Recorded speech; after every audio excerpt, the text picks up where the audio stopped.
Iran का जौहरी तंसीबात मजीद ताकत के साथ दोबारा तामीर करने का ऐलान। ईरानी सदर ने कहा कि एटमी हथियार बनाने का इरादा नहीं है। एटमी प्रोग्राम का मकसद कौमी फलाह और अवामी ज़रूरियात पूरी करना है। रिपोर्ट देखिए।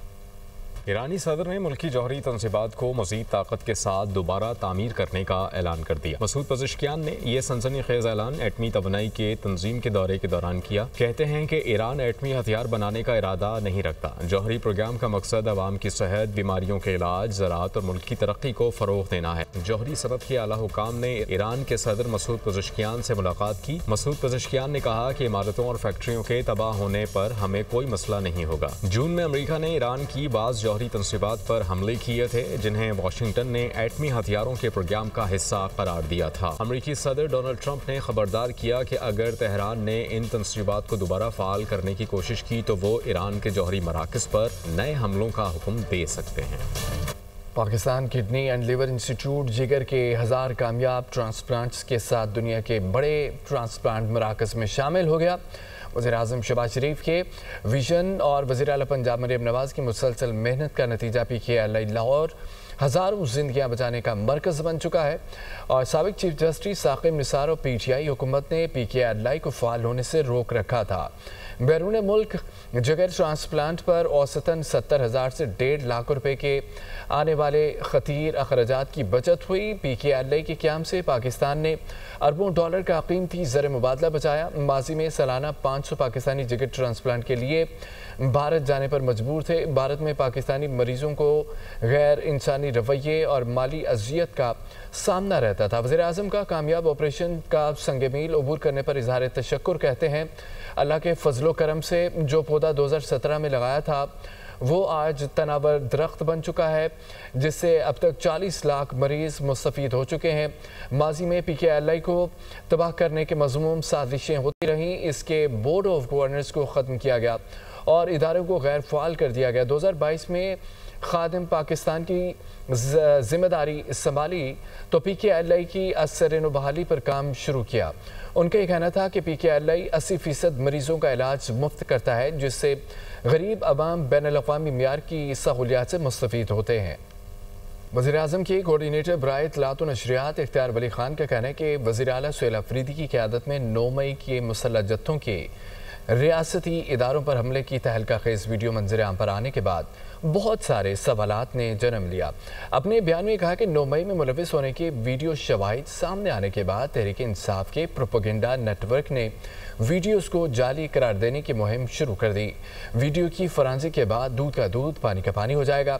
सुहेल अफरीदी की वीडियोस को किसी और मौके की करार देने से जुर्म की संगीनी कम नहीं हो जाती। उनका जुर्म 9 मई के दीगर मुजरमों से ज़्यादा संगीन है। बतौर वज़ीर आला हल्फ उठाने के बाद भी इसके बयानात हर एतबार से काबिले गिरफ्त हैं और वो किसी तौर पर वज़ारत आला के हल नहीं रहे। बतौर वज़ीर आला हल्फ उठाने के बावजूद तकरीरें और बयानात अपने हल्फ की संगीन खिलाफ वर्जी हैं। अपने मुल्क की फ़ौज और अवाम को लड़वाना आइन के तहत संगीन गद्दारी के ज़िम्मे में आता है। वज़ीर आला मरियम नवाज़ ने कहा है कि अवामी खिदमत, तेज़ रफ्तार तरक्की और शफाफ गवर्नेंस ही मुस्लिम लीग नून का असल एजेंडा है। पंजाब में जराइम की शरह में नुमाया कमी आई है। शहरों और देहात का अमन बहाल हुआ है। पब्लिक ट्रांसपोर्ट और सड़कों की बहाली सिर्फ इंफ्रास्ट्रक्चर ही नहीं बल्कि रोज़गार और खुशहाली का जरिया है। मज़ीद जानते हैं इस रिपोर्ट में।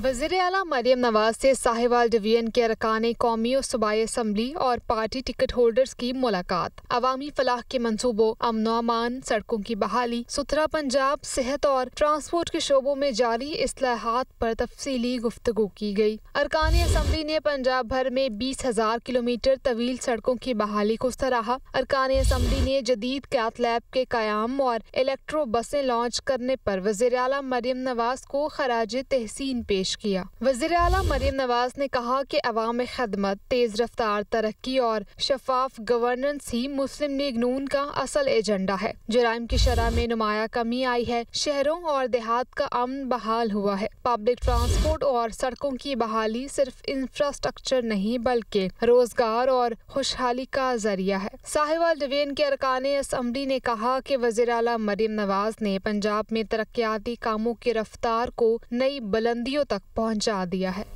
आलमी मंजरामे से खबर आपको दें कि अफगानिस्तान के हिंदुकुश खित्ते में 6.3 शिद्दत का जलजला। जलजले की गहराई 10 किलोमीटर रिकॉर्ड की गई। जर्मन जियोफिजिकल रिसर्च सेंटर के मुताबिक जलजले के झटके अफगानिस्तान के मुख्तलिफ इलाकों में महसूस किए गए हैं। अफगानिस्तान के हिंदुकुश खित्ते में 6.3 शिद्दत का जलजला। जलजले की गहराई 10 kilometre record. German geophysical research centre के मुताबिक ये बताया गया है कि जलजले के झटके अफगानिस्तान के मुख्तलिफ इलाकों में महसूस किए गए हैं। गजा सहाफ़ियों के लिए सबसे ख़तरनाक जगह रही। आज के दिन हम सहाफ़ियों के लिए इंसाफ का मुतालबा करते हैं। दुनिया भर में सहाफ़ियों की कत्ल के 10 से तकरीबन 9 वाक़यात गैर हल शुदा है। अक़वाम मुत्तहिदा के सेक्रेटरी जनरल एंटोनियो गुतेरेस का बयान कहा कि एक बार फिर आज़ाद और गैर जानिबदार तहकीकात का मुतालबा करता हूँ। सज़ा न मिलना मज़ीद तशद्दुद को बढ़ाता है और जमहूरियत के लिए ख़तरा है। सज़ा न मिलना सिर्फ नाइंसाफ़ी नहीं बल्कि सहाफ़ती आज़ादी पर हमला है। तमाम हुकूमतों को चाहिए कि ये केस की तहकीकात करें, मुजरमों को कटहरे में लाएं। चीन को ताइवान पर हमले के नताइज का पता है। जनूबी कोरिया में सदर शी से मुलाकात में ताइवान पर कोई बात नहीं हुई। सदर ट्रंप का इंटरव्यू में ताइवान पर चीनी हमले से मुतालिक वाज़ेह जवाब देने से गुरेज। शी जिनपिंग हमले के नताइज को अच्छी तरह समझता है। सदर ट्रंप का अमेरिका में तारिकीन वतन के खिलाफ कार्रवाइयों का दिफा। गैर कानूनी तौर पर रिहाइश पजीर अफराद के खिलाफ मजीद कार्रवाइयाँ होनी चाहिए। तारिकीन वतन के खिलाफ कार्रवाइयों को लिबरल अदालतों ने रोक रखा है। डोनाल्ड ट्रंप की जानिब से ये कहा गया।